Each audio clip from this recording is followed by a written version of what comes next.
जय श्रीमन नारायण, जय श्रीमन नारायण। राधे राधे। जय श्री कृष्णा। श्री कृष्ण जन्माष्टमी की कथा। भाद्रपद कृष्ण पक्ष की अष्टमी को रात के 12 बजे मथुरा के राजा कंस की जेल में वासुदेव जी की पत्नी देवी देवकी के गर्भ से 16 कलाओं से युक्त भगवान श्री कृष्ण का जन्म हुआ था। इस तिथि को रोहिणी नक्षत्र का विशेष महत्व है। इस दिन देश के समस्त मंदिरों का श्रृंगार किया जाता है। कृष्ण अवतार के उपलक्ष्य में झांकियां सजाई जाती हैं। भगवान कृष्ण का श्रृंगार करके झूला सजाया जाता है। स्त्री पुरुष रात के 12 बजे तक व्रत रखते हैं। रात को 12 बजे शंख तथा घंटों की आवाज से श्री कृष्ण के जन्म की खबर चारों दिशाओं में गूंज उठती है। भगवान कृष्ण की आरती उतारी जाती है।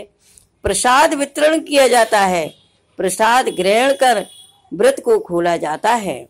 कथा इस प्रकार है। द्वापर युग में पृथ्वी पर राक्षसों के अत्याचार बढ़ने लगे। पृथ्वी गाय का रूप धारण करके अपनी कथा सुनाने के लिए तथा अपने उद्धार के लिए ब्रह्मा जी के पास गई। ब्रह्मा जी सब देवताओं को साथ लेकर पृथ्वी को विष्णु के पास ले गए। भगवान शयन कर रहे थे। स्तुति करने पर भगवान की निंदा से जागृत हुए। भगवान ने ब्रह्मा तथा सब देवताओं को देखकर उनके आने का कारण पूछा तो पृथ्वी बोली, भगवान मैं बहुत पाप के बोझ से दबी जा रही हूँ, मेरा उद्धार कीजिए। यह सुनकर भगवान बोले, मैं ब्रजमंडल में वसुदेव की पत्नी देवकी के गर्भ से जन्म लूंगा। तुम सब देवतागण ब्रज भूमि में जाकर यादव वंश में अपना शरीर धारण करो। इतना कहकर भगवान अंतर्ध्यान हो गए। इसके पश्चात देवता ब्रजमंडल में आकर यदुकुल में नंद यशोदा तथा गोपियों के रूप में पैदा हुए। द्वापर युग के अंत में मथुरा में उग्रसेन राजा राज्य करते थे। उग्रसेन के पुत्र का नाम था कंस। कंस ने उग्रसेन की बलपूर्वक सिंहासन से उतारकर जेल में डलवा दिया और स्वयं राजा बन गया। कंस की बहन देवकी का विवाह यादव कुल में वासुदेव के साथ निश्चित हो गया। जब कंस देवकी को विदा करने के लिए रथ के साथ जा रहा था तो आकाशवाणी हुई, हे कंस, जिस देवकी को तू बड़े प्रेम से विदा कर रहा है उसका 8वां पुत्र तेरा श्रृंगार करेगा।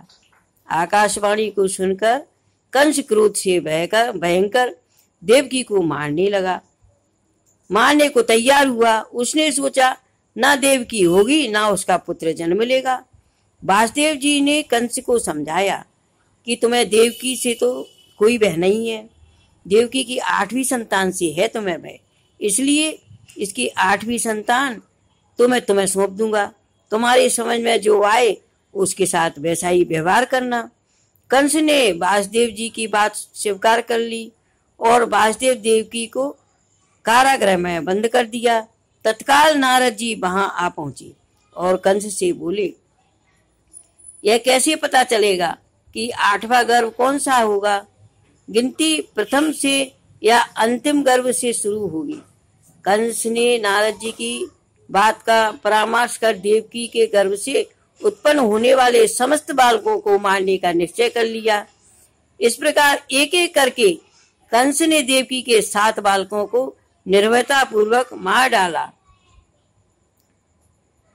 6 बालकों को निर्भयता पूर्वक मार डाला। 7वां था जो कंस से देवकी बोली कि वो तो आधा ही गिर गया। अब भाद्रपद के कृष्ण पक्ष की अष्टमी को रोहिणी नक्षत्र में श्री कृष्ण का जन्म हुआ। उनके जन्म लेते ही जेल के ताले खुल गए, कोठरी खुल गई, प्रकाश फैल गया। वासुदेव देवकी के सामने शंख चक्र गदा एवं पद्मधारी चतुर्भुज भगवान ने अपना रूप प्रकट कर लिया और कहा, अब मैं बालक का रूप धारण करता हूँ। तुम मुझे तत्काल गोकुल में नंद के यहाँ पहुंचा दो और उनकी अभी अभी जन्मी कन्या को लाकर कंस को दे दो। तत्काल वासुदेव जी हथकड़ियां खुल गईं, दरवाजे अपने आप खुल गए, पहरेदार सो गए। वासुदेव कृष्ण को सूप में रखकर गोकुल को चल दिए। रास्ते में यमुना श्री कृष्ण के चरणों को स्पर्श करने के लिए बढ़ने लगी। भगवान ने अपने पैर लटका दिए। चरण छूने के बाद यमुना उतर गई। वासुदेव यमुना पार कर गोकुल में नंद के यहाँ गए। बालक कृष्ण को यशोदा जी के बगल में सुलाकर कन्या को लेकर वापस कंस के कारागृह में आ गए। जेल के दरवाजे पूर्वत बंद हो गए। वासुदेव जी के हाथों में हथकड़ियां पड़ गईं। पहरेदार जाग गए। कन्या के रोने पर कंस को खबर दी गई। कंस ने कारागृह में आकर कन्या को लेकर पत्थर पर पटक कर मारना चाहा, परंतु वह कंस के हाथ से छूटकर आकाश में उड़ गई। देवी का रूप धारण कर बोली, हे कंस, मुझे मारने से क्या लाभ है? तेरा शत्रु तो गोकुल में पहुंच चुका है। यह दृश्य देखकर कंस हतप्रत हुआ और व्याकुल हो गया। कंस ने श्री कृष्ण को मारने के लिए अनेक दैत्य भेजे।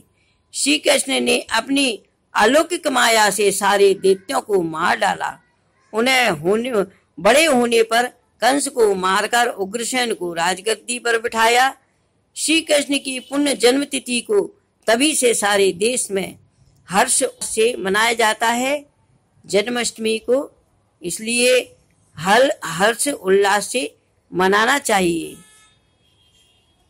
जय श्री कृष्णा, जय श्री कृष्णा। इस कथा को सुनने से पाप, रोग, दुख और सब खत्म होते हैं। अपने मन की मनोकामना पूर्ण होती है। जय श्री कृष्णा, जय श्री कृष्णा, जय श्री कृष्णा।